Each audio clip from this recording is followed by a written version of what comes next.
Hi friends, இன்றைக்கி நம்ம பார்க்க போகிறது பார்த்தீங்கன்னா வாழைத்தண்டு பொரியல் வந்து பார்க்க போகிறோம். இந்த வாழைத்தண்டு பார்த்திங்கன்னா அவ்வளோ நன்னா இருக்குது.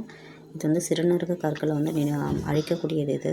இந்த வாழைத்தண்டு பார்த்திங்கன்னா அந்தளவுக்கு வந்து நம்ம கொழுப்பு வந்து கரைக்கும். ப்ளஸ் நம்ம வயிற்றில் இருக்கிற ஏதாச்சும் அல்சர் இது எல்லாத்தையும் சரி பண்ணக்கூடியதுக்கு வாழைத்தண்டு வந்து ரொம்ப யூஸ்ஃபுல்லாக இருக்கும். வாழைத்தண்டு பொரியல் எப்படி பண்ணலான்னு பார்க்கலாம். இந்த வாழைத்தண்டு பொரியல் பண்ணுறதுக்கு பார்த்திங்கன்னா நான் வாழைத்தண்டு கொஞ்சம் நேரம் வந்து மஞ்சத்தூள் உப்பு தண்ணியில் மஞ்சத்தூள் உப்பு போட்டு நான் ஆட் பண்ணி வச்சுருக்கேன்.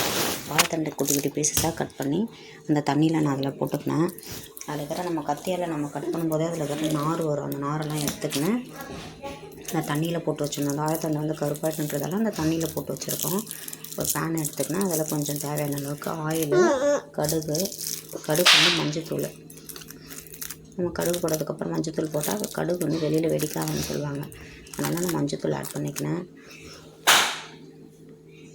அப்புறம் அதிலே கடலப்பருப்பு, 2 காஞ்ச மிளகா, கொஞ்சம் ஒரு கொத்து கருவேப்பிலை, இது எல்லாத்தையும் அதில் ஆட் பண்ணிக்கலாம். வாழைத்தண்டு பார்த்திங்கன்னா பசங்களுக்கு வந்து அந்தளவுக்கு விரும்பி தான் சாப்பிடுவாங்க. எங்கள் வீட்டில் பார்த்திங்கன்னா வாழைத்தண்டு விரும்பி சாப்பிடுவாங்க. இது வந்து ஃப்ரெஷ்ஷாக நம்ம அன்னைக்கு வாங்கி செஞ்சால் மட்டும், இது வந்து நான் ஈவினிங் டைமில் தான் இதையே நான் செய்கிறேன். இப்போ வந்தாங்க வாங்கினோடனே செஞ்சால் மட்டும்தான் அது சூப்பராகவே இருக்கும். அப்படி இல்லைன்னா அந்த அளவுக்கு டேஸ்ட்டு கலர் மாறிடும். வாழைத்தண்டு வந்து நல்லா கடுகு கடலப்பருப்பு எல்லாம் பொரிச்சதுக்கப்புறம் வாழைத்தண்டு வந்து அதில் நம்ம அந்த தண்ணியை நல்லா ஒட்டை புழிஞ்சிட்டு அதில் போட்டுக்கலாம்.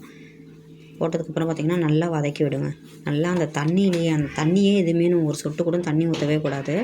அதிலே பார்த்திங்கன்னா நல்லாவே மூடி விட்டு கொஞ்சம் நேரம் நல்லாவே அதை எடுத்து அப்பப்போ மட்டும் நீங்கள் அடிப்பிடிக்காத அளவு அப்பப்போ மட்டும் கிண்டி மட்டும் விடுங்க. நல்லா மூடி வச்சு நல்லா இது பண்ணி பாருங்கள். வாழைத்தண்டு பொரியல் வந்து சூப்பராக இருக்கும்.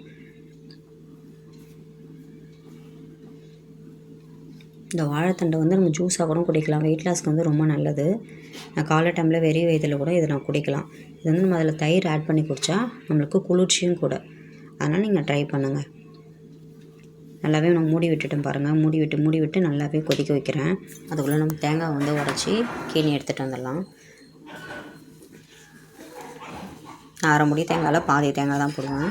ஏன்னா கொஞ்சமான வாழைத்தண்டுன்றதால என் பொண்ணு அதுக்குள்ளே வந்து நானும் தான் பண்ணுவேன்னு வந்து கொடுத்தா வாங்க மாட்டேறா. நான் அவளும் திருவுறா. நம்ம எப்படி பண்ணுறோமோ அதை தான் அப்படியே அவளும் பண்ணிகிட்டே இருக்கா. தெரிய வச்சுக்கினேன் பாருங்கள். நல்லா வெந்துடுச்சு. இப்போ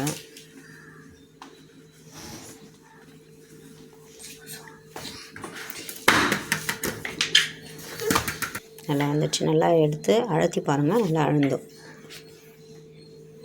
அழுந்துடுச்சுன்னா வெந்துடுச்சுன்னு அர்த்தம். இது கரெக்டான பக்குவம். நான் இதை ஆஃப் பண்ணிடுறேன். கொஞ்சம் கூட இதில் தண்ணியே நீங்கள் ஊற்றாமல் இது செஞ்சு பாருங்கள். தண்ணி ஊற்றுனீங்கன்னா ஒரு மாதிரி குழகுழப்பு. இந்த நார் வந்து ஃபைபர் வந்து அவ்வளோ நல்லது. மோஷன் போகிறதுக்கெலாம் இது அவ்வளோ நல்லதாக. மோஷன் போகாத பசங்களுக்கு அந்த வாழைத்தண்டை செஞ்சு கொடுங்க. சாப்பிட்டுட்டு ஃப்ரீயாக அந்த அளவுக்கு மோஷன் போவாங்க. தேங்காய் வந்து தெரிய வச்ச தேங்காய் அதில் போட்டு ஒரு செகண்ட் வந்து நல்லா கிளறி விட்டுட்டு ஆஃப் பண்ணிடலாம். வாழைத்தண்டு பொரியல் வந்து ரெடி ஆகிடுச்சு. ஒரு ஸ்நாக்ஸ் மாதிரி கூட ஈவினிங் பசங்க காலையில் நம்மளால் செய்கிறதுக்கு கட் பண்ணுறதுக்கு லேட் ஆகிடுச்சுன்றதால ஈவினிங் வந்து நீங்கள் மதியம் செஞ்சு வச்சுருந்து ஈவினிங் கூட பசங்க வந்தோடனே ஸ்நாக்ஸ் மாதிரி கூட கொடுங்க. வாழைத்தண்டு நான் போடும்போதே பார்த்திங்கன்னா லைட்டாக சால்ட்டை ஆட் பண்ணிட்டேன். கொஞ்சமாக இதிலே பார்த்திங்கன்னா லைட்டாக உப்பு அதிகமாகிடும். அது சும்மா கொஞ்சமாக சால்ட்டு போட்டாலே போதும். பொரியல் வந்து ரெடி.